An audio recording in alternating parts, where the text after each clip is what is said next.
I'm Alan Spears with Occupy Democrats, and once again, the former president, Donald J. Trump, is headed to court. Yes, the former president is set once again to endure this frigid icebox, and he was very displeased about that.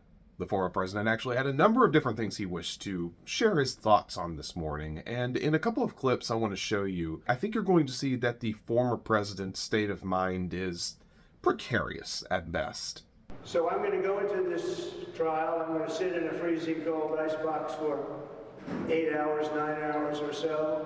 Once again, I am simply reminded of the cognitive dissonance that seems to just be perpetuated throughout the MAGA movement. How can you possibly look at a man like Donald Trump, a man who's also wearing a large suit, going into a courtroom and complaining about being cold, and still consider him a strong man? Does his base really think with this sort of attitude that he's some sort of tough guy? That he's going to be tough on crime and drain the swamp? The man can't handle a chilly room. It's actually really kind of funny to me. This is a man that, in addition to complaining about a chilly room, he will cry and moan and complain all the time. And yet people in his base still see him as this incredible macho man. It's confusing. Can we please get a large overcoat for the former president, or perhaps a Snuggie? So we begin again. This is a case that should never have been brought. Every single major legal scholar, Jonathan Turley, Greg Jarrett, Andy McCarthy, Dershowitz, every single scholar, Mark Levin, the great Mark Levin, had a whole show on it last night, said that this is a disgraceful case. It's a disgrace to the New York state and city court system. Now, if you're like me, you might not immediately recognize who all of those names are that the former president listed off, but don't worry, I'll give you a hint. They all work for Fox. Yes, it would seem that all of the greatest legal minds that the former president was referring to are either Fox News hosts or are legal contributors. This isn't even a surprise anymore. I halfway expected those people that he listed to not even actually exist, just figments of his imagination or alter egos, maybe. It is concerning to me, however, that the former president believes that the best and brightest legal minds reside at Fox. That's confusing. In addition to our very strong former president's inability to deal with a chilly room, I want you to listen to some of the things he calls out as hoaxes and fabrications, as they're not. I want you to take a look at this clip, and I really want you to listen to the flat-out lies the former president is telling you straight to your face. I had to make a statement because the colleges are being overrun in this country. The anti-Semitism, all of the problems going on, they're being overrun. I've never seen anything like it.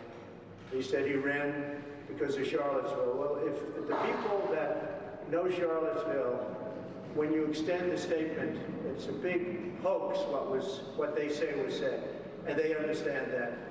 And Charlottesville is peanuts compared to what you're looking at now. This whole country is up in arms, breaking into colleges, knocking the hell out of Columbia University. I mean, they took over. I know the building very well. They took over a building. That is a big deal. And I wonder if what's going to happen to them will be anything comparable to what happened to J6. Because they're doing a lot of destruction, a lot of damages, a lot of people getting hurt very badly. I wonder if that's going to be the same kind of treatment they gave J6. Let's see how that all works out. I think I can give you the answer right now. And that's why people have lost faith in our court system.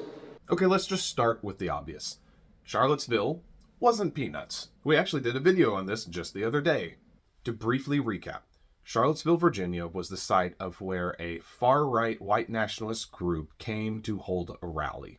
The rally spiraled out of control and resulted in numerous people being injured, a ton of racist propaganda being spewed, and multiple people were killed. Charlottesville was a bit of a wake-up call for many people, and it really shone a light on the deep rot and the issues still so present in our society. Charlottesville will live in infamy, and it is not a peanut. I can't believe I've had to say this multiple times. Now, as you are probably very well aware, there are a whole variety of different protests taking place across the country, mostly happening on college campuses and universities. These protests are mostly college students wanting to bring an end to the Israeli-Palestinian war and, calling for peace and not killing people. So when Donald Trump sits there and talks about hoaxes, and when he's claiming that these events have been blown out of proportion, it blows my mind. First off, there are recordings, there is evidence of the former president saying there are very fine people on both sides. There's not. Also, let's not gloss over the fact that the former president was drawing a comparison to the insurrectionists of January 6th and college students going into college campus buildings to do sit-ins, to do protests. Those are not the same. Now, with that said, protests can overstep or drift into unlawful territory. If a protest, for example, interferes with or hinders any sort of government processes, that can be shut down. It should be noted, too, that these protests typically involve working with the authorities or working with the people in positions of power to set or remove policies. That's not what the insurrectionists did. The insurrectionists from January 6th are just that, insurrectionists, not protesters. They broke into the Capitol building, threatened numerous members of Congress with death. Let's see, what else? Trespass, interfered with an election, breaking the law. And let's be very clear, this is not a caught jaywalking breaking the law. This is a contributed to the downfall of a country breaking the law. The fact that the former president is even trying to draw some sort of comparison between these two groups should probably just immediately tell you this is a false equivalency. Do not let this man lie to you. Do not let his bitterness that he has to sit in a chilly courtroom without his Snuggie be a gateway for his false information and misinformation. The Charlottesville riots and the white nationalist groups that were there are in no way related or similar to the students that are calling for ceasefires and peace. This man is a chronic liar, and you deserve better.